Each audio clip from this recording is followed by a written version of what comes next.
Bismillahirrahmanirrahim. Assalamualaikum warahmatullahi wabarakatuh. Alhamdulillah, di pertemuan kali ini kita akan membahas materi selanjutnya mengenai grid chamber dan bak pengendap. Sebelumnya, kenapa saya jadikan satu antara grid chamber dan bak pengendap? Karena pada prinsipnya mereka sama-sama settling. Hanya perbedaannya terletak pada ukuran yang diendapkan. Terlebih dahulu kita akan mempelajari tentang grid chamber.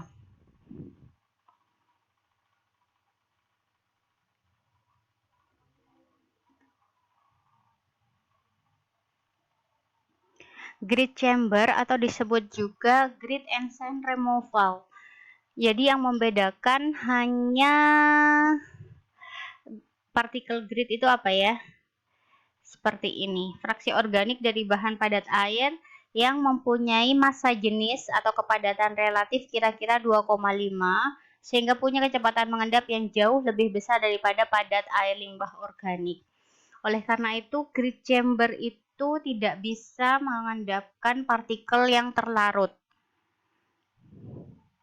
Karena kalau partikel yang terlarut, dia kepadatan relatifnya lebih kecil dari 2,5.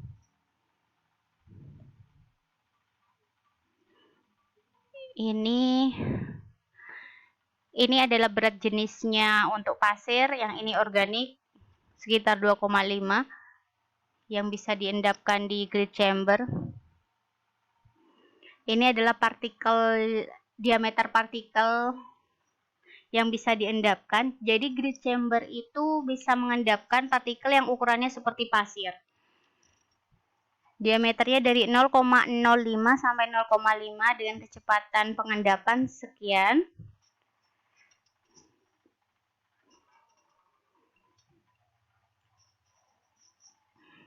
Tujuannya membangun grid chamber, melindungi mencegah terjadinya gesekan pada peralatan mekanik dan pompa. Kalian tahu sendiri kalau misalkan ada pasir di peralatan mekanik seperti pompa, maka pompa akan cepat rusak. Kemudian mencegah terjadinya penyumbatan pada pipa, karena lama-kelamaan butiran pasir tersebut akan mengendap ke gunung tinggi sehingga aliran airnya akan lebih sedikit dan bisa malah tidak jalan. Mencegah timbulnya efek penyemanan di dasar sludge digester dan primary sedimentation tank.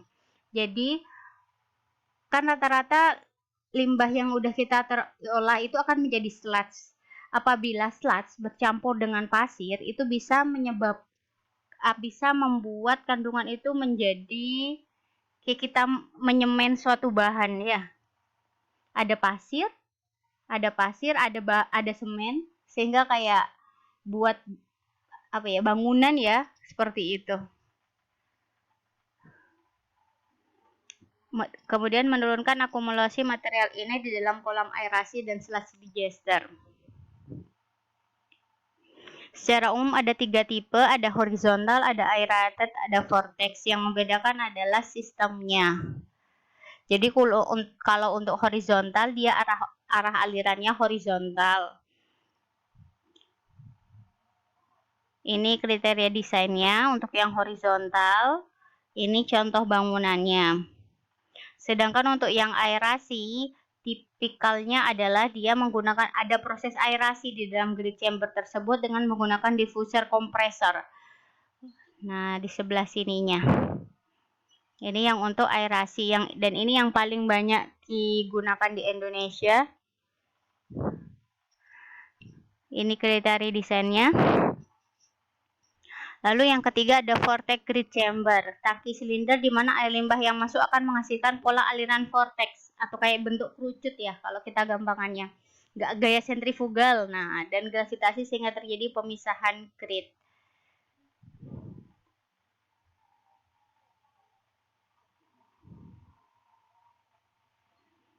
Ya, ini contoh perhitungannya untuk horizontal flow. Jadi misalkan kalian diketahui ada data debit, ada data, sebelumnya kita mungkin lihat videonya terlebih dahulu.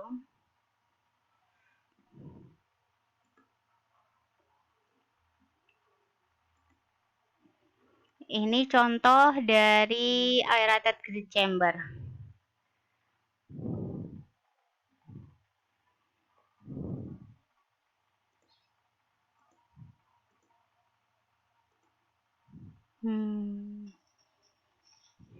Ini bak sedimentasi ya. Kalau yang ini bak sedimentasi. Nah, ini yang adalah grid chamber. Perbedaannya itu kalau di sedimentasi biasanya tidak menggunakan aerasi ya, tapi kalau di grid chamber sendiri masih ada yang menggunakan proses aerasi. Ini tadi kan proses aerasinya pakai diffuser dari sebelah kanan kirinya ya. Kalau kalian melihat yang ada seperti apa ini ya? Ini untuk membersihkan lumpurnya yang ada di bawah nanti.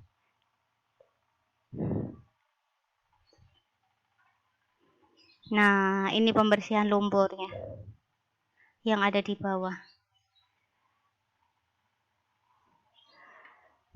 Lumpur, maaf, pasir.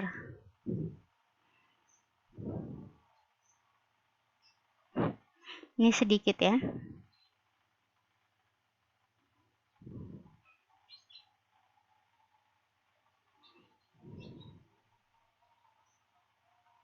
Nah, ini bisa dilihat pipa-pipa untuk diffusernya nanti. Nah, ketika terisi akan penampakannya seperti ini. Jadi kapan kalian mendesain suatu IPAL itu ada grid chambernya atau cukup bak pengendap saja, kalian lihat dari nilai TSS di awal. Jika nilai TSS di awal sudah sangat tinggi sekali, kalian perlu dicurigai bahwa TSS itu juga mengandung ada pasir di situ. Boleh kalian tambahkan, tapi kalau TSS-nya hanya 2000 misalkan 3000 cukup bak pengendap insya Allah. Nah, pasir kan ya terangkat ya. Karena gini, kalau misalkan kalian, Bu, saya amannya mau buat grid chamber sama bak pengendap aja, silahkan boleh, tapi perlu kalian hitung juga, grid chamber itu bukan alat yang murah ya, bangunannya lihat sebesar itu, mekanisnya butuh pompanya seperti itu. Ini sampai pembersihannya termasuk nanti masuk sampai ke pengolahan pasir sendiri ya.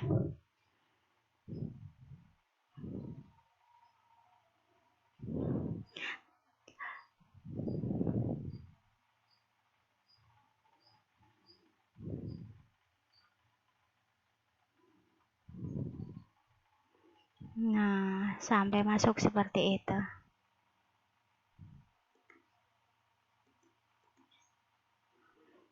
Ini proses pengolahan lumpurnya pakai yang vortex juga, yang aliran sentrifugal. Jadi pasirnya diangkat sedikit demi sedikit, nanti akan masuk ke ada lubang setelah ini. Nah, nanti dibawa ke situ. Nah, ini lubangnya. Nah, nanti dari sini dia akan masuk ke tempat penampungan pasir ya, yang nantinya akan dibuang. Nah, seperti ini. Keluar seperti ini, nanti masuk langsung ke TPS. Nah,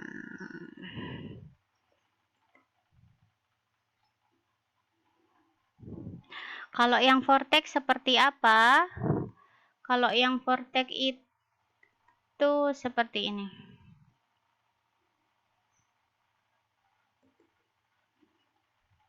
Kurang lebih seperti ini alatnya. Vortex yang untuk pengolahan lumpur sama dengan vortex yang untuk pengolahan grid chamber ini. Ini penampakan atasnya kurang lebih seperti ini. Jadi pada intinya dia alirannya sentrifugal ya.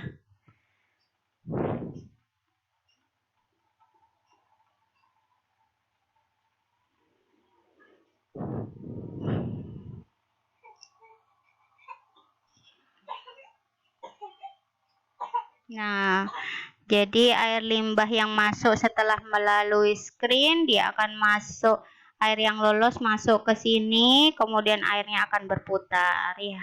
Ini ada pedal yang untuk membuat agar alirannya aliran sentrifugal ya. Makanya saya bilang tadi kayak kerucut ya. Oke. Yang lain bisa dilihat videonya yang lain ya di PPT-nya. Nah, ketika kalian mau mendesain tipe grid chamber yang seperti apa, kalian bisa lihat langsung di kriteria desainnya. Jadi ini misalkan contohnya yang horizontal flow ya. Ini ada datanya, SG-nya sekian, K-nya sekian, F-nya sekian, masa jenis airnya sekian, dadadat. V. Nah, yang perlu diketahui ketika kita akan mendesain bak sedimentasi, grid chamber, semuanya yang berhubungan dengan pengendapan atau settling, kita harus tahu berapa kecepatan settlingnya, VS untuk 100 mesh. Jadi nanti ketika di lapangan, kita harus uji lab juga misalkan kecepatan settlingnya untuk limbah yang akan kita olah itu berapa gitu ya, untuk mendesain bak grid chamber dan bak pengendapnya. Ini kan udah data given, tapi data ini berdasarkan hasil analisa lab. Yang pertama, hitung cross area. Cross area itu adalah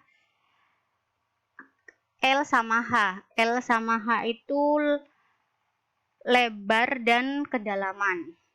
Itu cross area.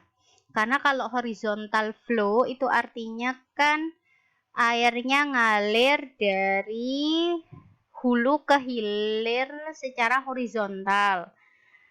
Oleh karena itu, area yang kita hitung adalah yang cross.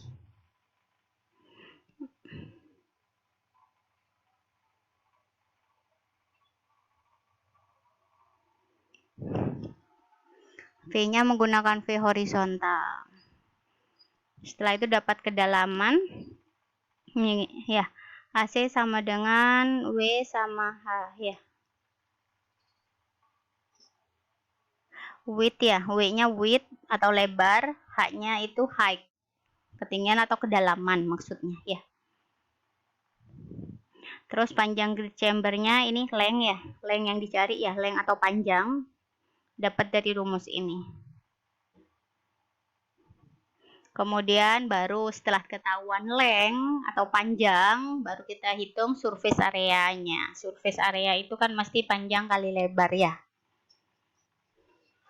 Kecepatan scoring sekian. Nah, nanti nih untuk gunanya tes labnya itu didapatkan per hari per 1 meter sehingga kandungan pasirnya. Nah, dari situ kita bisa tahu kira-kira pembersihannya itu berapa lama dan berapa kali kita bisa pembersihan ya. Jadi waktu pembersihannya 0,013 menit ya. Maka kalau misalkan kita bilangnya desain kedalaman minimum grid-nya 10 cm, maka perencanaan ini dipakai, namun yang terisi grid hanya sebesar 1 cm. Jadi kita desainnya 10 cm. Tapi yang terisi gridnya hanya 1 cm. Nanti bisa kita ini kan, oh berarti 3 hari sekali saya boleh lah kuras, boleh masih aman. Karena dalam 1 harinya dia hanya terisi sekitar 1 cm. Proportional wear. Wear itu artinya limpahan. Limpahan air ya.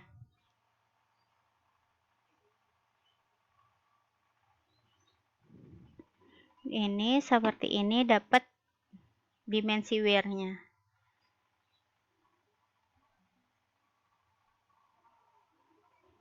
Selanjutnya yang bak pengendap. Nah, kalau udah masuk ke bak pengendap, dia mampu meremoval partikel yang ini, yang suspended solid ya. Semuanya grid chamber juga suspended. Ya, bak pengendap juga suspended, tapi bedanya ukuran partikelnya dia jauh lebih kecil daripada grid chamber. Ada beberapa jurnal yang mengatakan bahwa bak pengendap juga mampu mengurangi efisiensi BOD sebesar 30-40%.